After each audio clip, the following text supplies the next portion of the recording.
તમે અમુક લોકો એવા પણ જોયા હશે બોર્ડની એક્ઝામમાં પેલો 1000 બુક લઈને બેઠો હોય અને કોઈ ભાઈબંધનો ફોન આવે એટલે તે પેલો ટોપિક વાંચો અલે મેં તો કઈ નહીં વાંચ્યું ટોપિક શું બુક જ હાથમાં નહીં પકડી. અમુક લોકો એવા હશે તમારા ફ્રેન્ડ્સ જેમાં તમને ફોન કરશો ને એટલે ત્યાં વાંચ્યું અલે યાર શું વાંચવાનું ચાલ બહાર જઈએ અને એ ભાઈ છે ને આખો રાત બેસીને વાંચશે. તમારી જોડે કલાક તમને ફરાવશે એટલે તમને એવું લાગે કે આ તો જો ફરે છે મારી જોડે આ પણ મારા જેવો છે આ પણ નથી વાંચતો પણ હકીકતમાં તમને 1 કલાક ફરાયા પછી એ ઘરે જઈને 4 કલાક વાંચશે ને તમે એ ઝોનમાં બેઠા હશો મારા ભાઈબંધ નહીં વાંચતો હું એ નહીં વાંચતો બે હરખા નપાસ થઈ ગયું તો બંને નપાસ થઈ ગયું શું ચિંતા હે ને પણ પેલો વાંચતો હોય 4 કલાક ઘેર છે અને પેલો એ જ વિચારીને બેઠો હોય આને મેં ફરાઈ દીધું હવે આના માઇન્ડમાં તો આ ચાલશે હવે હું વાંચી એટલે દોસ્તારી સારી છે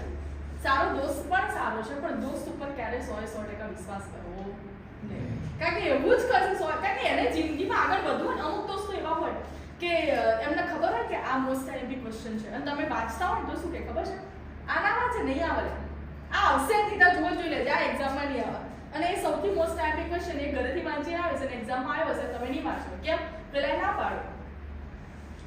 ખબર પડી એટલે વિશ્વાસ કરવો